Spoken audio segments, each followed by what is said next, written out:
Welcome to Panacea आजकल। हम करेंगे आज करंट अफेयर्स ऑफ 6 अक्टूबर 2022। तो चलिए स्टार्ट करते हैं हेडलाइंस के साथ।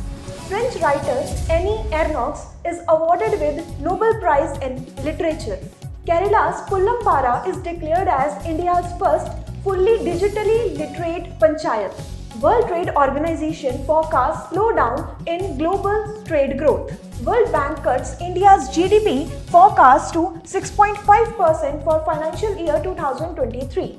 Yunking Tang receives Shastra Ram Arjun Award 2022. Prime Minister Narendra Modi inaugurates AIIMS in Bilaspur district of Himachal Pradesh. India emerges as world's largest producer of sugar. Panacea tutor लाया है एक education platform जहां पर अलग अलग courses जैसे कि IAS, PCS, UGC net, SSC और बैंकिंग एग्जाम्स के लिए ऑनलाइन और ऑफलाइन क्लासेस की सुविधा उपलब्ध है। Comprehensive coverage of all the subjects through quality video lectures है। एप्टीट्यूड का topic that is blood relation, uncles only daughter. He took the throne. तो जो थ्रोन पे एम्परर बैठते थे वो अपने साथ ले गए। Kohinoor diamond, the world famous Kohinoor diamond, वो भी मुगल ट्रेजरी से ले गए। फिर आया इकोनॉमिक प्रैग्मेटिज्म, यानी कि चाहे हमारे आपसे झगड़ा भी है तो भी हम आपसे व्यापार कर रहे हैं। जैसे चाइना है, हमारा झगड़ा होते हुए भी हम उससे व्यापार कर रहे हैं। पीडीएफ नोट्स और उनसे जुड़े हुए रिलेवेंट एमसीक्यूज, साथ ही साथ comprehensive mock tests. So join Panesia Tutor for your successful and bright future. Starting with our first news, सबसे पहले हमने डिस्कस करना है नोबेल प्राइज के बारे में। अभी डिक्लेयर किया गया है नोबेल प्राइज लिटरेचर के फील्ड में, जो दिया गया है एक फ्रेंच ऑथर जिनका नाम है एनी एर्नॉक्स। नोबेल प्राइज कौन डिस्ट्रीब्यूट करता है? नोबेल प्राइज हर साल डिस्ट्रीब्यूट किए जाते हैं बाय स्वीडिश अकेडमी, जो कि कहाँ पर है? इन स्टॉकहोम। तो इस बार 2022 के लिए अवार्ड दिया गया है फ्रांस की एक ऑथर जिनका नाम है एनी एर्नॉक्स। उन्हें इस अवार्ड से सम्मानित किया गया है। हम सब जानते हैं कि नोबेल प्राइज जो है वो पर्टिकुलर फील्ड का हाईएस्ट अवार्ड माना जाता है। She is awarded with Nobel prize for her book named as the years. 2022 के लिए इन्हें मिला है। हमें यह भी पता होना चाहिए कि पिछले साल 2021 के लिए अवार्ड किसे दिया गया था। तो लास्ट ईयर ये अवार्ड दिया गया था टू अब्दुल रज़ाक गुरनाह। इन्हें यह नोबेल प्राइज 2021 के लिए मिला था। तो नोबेल प्राइज के बारे में कुछ बेसिक बातें जो हमें पता होनी चाहिए। सबसे पहले डिक्लेयर किया गया था एल्फ्रेड नोबेल, वही है जिन्होंने डायनामाइट का इन्वेंशन किया था। उन्होंने डिक्लेयर किया था नोबेल प्राइज के बारे में इन ईयर 1895। सबसे पहले ये अवार्ड दिया गया इन ईयर 1901। 1901 में इस अवार्ड को डिस्ट्रीब्यूट किया गया। यहाँ पर एक स्टैटिक पॉइंट जो बहुत बार एग्जाम में पूछा भी जाता है कि फर्स्ट इंडियन कौन थे जिन्होंने लिटरेचर के फील्ड में नोबेल प्राइज लिया। वो पहले इंडियन जिन्होंने नोबेल प्राइज इन लिटरेचर अपने नाम किया, उनका नाम है Rabindranath Tagore. Very familiar name Rabindranath Tagore, तो ये हम याद रखेंगे। Moving on to next news. Next हमने डिस्कस करना है केरला के पुल्लमपारा के बारे में, जो कि बन गया है इंडिया का पहला digitally literate panchayat village.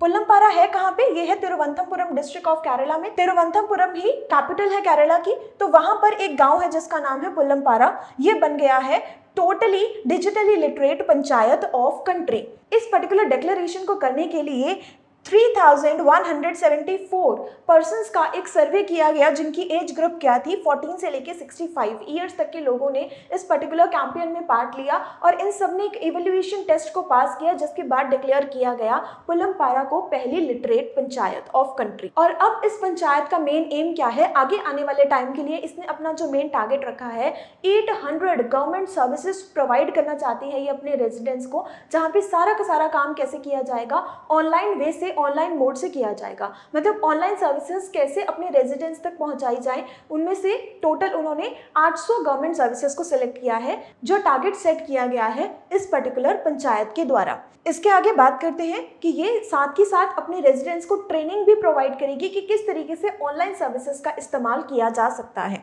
Kerala के बारे में कुछ स्टैटिक पॉइंट्स की तरफ नजर मारते हैं। केरला के जो इस टाइम के प्रेजेंट गवर्नर हैं, इनका नाम है आरिफ मोहम्मद खान। केरला की कैपिटल ऑलरेडी डिस्कस कर चुके हैं तिरुवनंतपुरम, और इसी पर्टिकुलर डिस्ट्रिक्ट में ही पुल्लमपारा विलेज भी पड़ता है। केरला के चीफ मिनिस्टर का नाम है Pinarayi Vijayan. Moving on to next news, next हमने डिस्कस करना है वर्ल्ड ट्रेड ऑर्गेनाइजेशन के एक फॉरकास्ट के बारे में। According to World Trade Organization there is slow down in global trade growth in near future. आगे आने वाले टाइम में हमें एक स्लो डाउन देखने को मिल सकता है। जेनेवा बेस्ड ये एक बॉडी है, कहाँ पर है? जेनेवा, स्विट्जरलैंड में ये प्रेजेंट है। तो इनके वर्ल्ड ट्रेड ऑर्गेनाइजेशन का कहना है कि अप्रैल में ये एस्टिमेट लगाया गया था कि 2022 के लिए जो वर्ल्ड ट्रेड है वो कितना इंक्रीज होगा, 3% से इंक्रीज होगा। और अभी ये माना जा रहा है कि अप्रॉक्स 3.5% तक इंक्रीज देखने को मिल सकता है।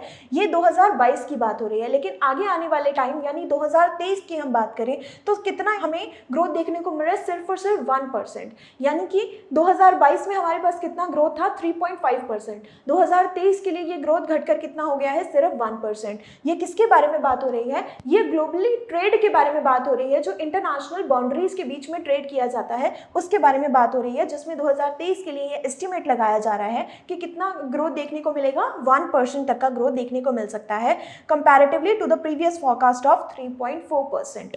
वर्ल्ड ट्रेड ऑर्गेनाइजेशन, ये ऑर्गेनाइजेशन है क्या, इसके बारे में हमें पता होना चाहिए। It's world largest international economic organization, जो कि इंटरनेशनली इकोनॉमिक ट्रेड के लिए रिस्पॉन्सिबल मानी जाती है। एस्टैब्लिश कब हुई थी? इट वॉज एस्टैब्लिश ऑन 1 जनवरी 1995।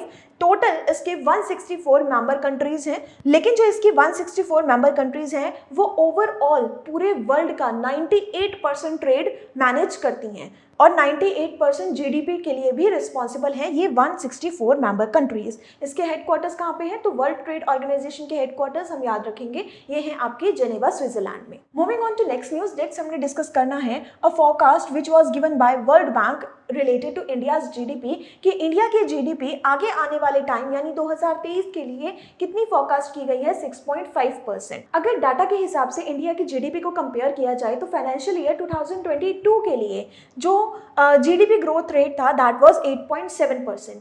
8.7% के बाद 2023 के लिए जो एस्टिमेट दिया गया था दैट वाज 7.5%। मतलब 2022 में जो जीडीपी रेट है 8.7, 2023 के लिए जो फोरकास्ट किया गया था पहले दैट वाज 7.5%, और अब दोबारा से इसे रिवाइज करके एक नया एस्टिमेट दिया गया है जो कि है 6.5%। पहले के मुकाबले देखा जाए तो जीडीपी का ग्रोथ रेट लगातार घटता हुआ नजर आ रहा है, लेकिन वर्ल्ड बैंक की तरफ से एक और स्टेटमेंट दी गई है कि इंडिया जो है वो बाकी सारी कंट्रीज के मुकाबले एक अच्छे लेवल पे ग्रो कर रही है। India is recovering stronger than rest of the world. World bank ने इंडिया की जीडीपी से रिलेटेड 3 बार अपनी स्टेटमेंट को चेंज किया है और 3 बार इसकी जीडीपी को रिवाइज किया है। सबसे पहले जो प्रीवियस ईयर हमारा जीडीपी ग्रोथ रेट था दैट वाज 8.7%। उसके बाद अप्रैल में जो फोरकास्ट निकाला गया था दैट वाज ऑफ 8%। जून में इसे दोबारा से रिवाइज किया गया 7.5% के साथ, और अब दोबारा से एक बार फिर से थर्ड टाइम इसे रिवाइज किया गया है और अब जो एस्टिमेट दिया गया है दैट वाज 6.5%। वर्ल्ड बैंक से रिलेटेड स्टैटिक पॉइंट्स को कवर करते हैं साथ में। वर्ल्ड बैंक एस्टैब्लिश हुआ था जुलाई 1944 में। इसके बाद इसके जो हेडक्वार्टर्स हैं ये है वॉशिंगटन डीसी, यूएस में, और इसके जो इस टाइम के करंट प्रेसिडेंट हैं वर्ल्ड बैंक के, इनका नाम है David Malpass. Next news we are going to discuss about Ramanujan prize 2022, और 2022 के लिए ये अवार्ड दिया गया है युमकुंग तांग, जो कि असिस्टेंट प्रोफेसर के तौर पे काम करते हैं in university of California, US. तो शास्त्रा रामानुजन प्राइज 2022 दिया गया है युनकिन तांग को।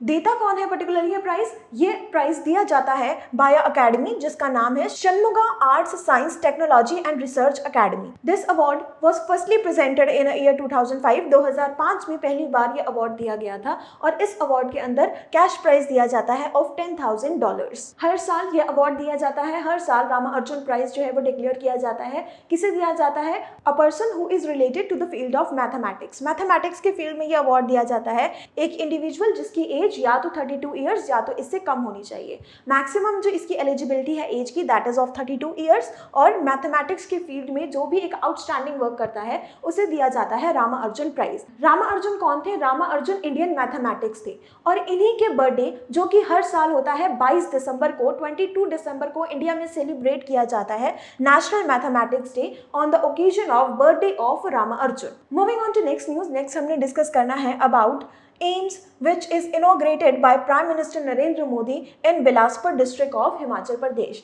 बिलासपुर में ही एक जगह है जिसका नाम है कोठीपुरा। वहां पर प्राइम मिनिस्टर नरेंद्र मोदी ने एम्स को इनॉग्रेट किया है। एम्स की फुल फॉर्म हमें पता होनी चाहिए, that is all India institute of medical sciences. तो इससे पहले हिमाचल प्रदेश के लोगों को मेडिकल सर्विसेज के लिए बहुत ज़्यादा प्रॉब्लम होती थी, तो अब ये सारी प्रॉब्लम्स को सॉल्व करते हुए प्राइम मिनिस्टर नरेंद्र मोदी गए थे हिमाचल प्रदेश। वहाँ पे उन्होंने और भी 3-4 प्रोजेक्ट्स को इनॉग्रेट किया है, जिसमें से एक तो एम्स जिसके बारे में हम डिस्कस कर रहे हैं, जो कि अप्रॉक्स 247 एकड़ की जमीन में बनेगा और इसके ऊपर टोटल जो इसका एक्सपेंडिचर एस्टिमेट किया गया है दैट वाज 1471 करोड़ और इस लागत के साथ 750 बेड के साथ ये मेडिकल इंस्टीट्यूट जो है वो तैयार किया जाएगा, हैविंग ऑल मेडिकल फैसिलिटीज। जितनी भी मेडिकल फैसिलिटीज, जितनी भी सुपीरियर फैसिलिटीज प्रोवाइड की जाती हैं, सबके साथ ये इस इंस्टीट्यूट को बनाया जाएगा। इसके अलावा प्राइम मिनिस्टर नरेंद्र मोदी ने वहां पर इनॉग्रेट किया है 140 करोड़ के इन्वेस्टमेंट के साथ एक हाइड्रो इंजीनियरिंग कॉलेज, जो कि बिलासपुर की ही एक जगह बांदला में इन्होंने इनॉग्रेट किया है। इसके अलावा प्राइम मिनिस्टर नरेंद्र मोदी ने ही फाउंडेशन स्टोन रखा है फॉर मेडिकल डिवाइसेस पार्क, जो कि कहाँ होगा, नालागढ़ में, जिसके लिए बजट साइन हुआ है ऑफ 350 करोड़। इसके अलावा Pinjore Nalagarh 4 lane road project ये भी इनॉग्रेट किया गया है by prime minister Narendra Modi under the Bharatmala project.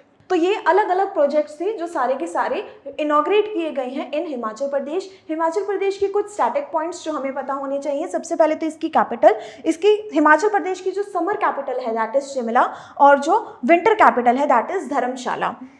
Himachal Pradesh के इस टाइम के प्रेजेंट सीएम इनका नाम है जयराम ठाकुर और प्रेजेंट इनके गवर्नर इनका नाम है आर.वी. अर्लेकर।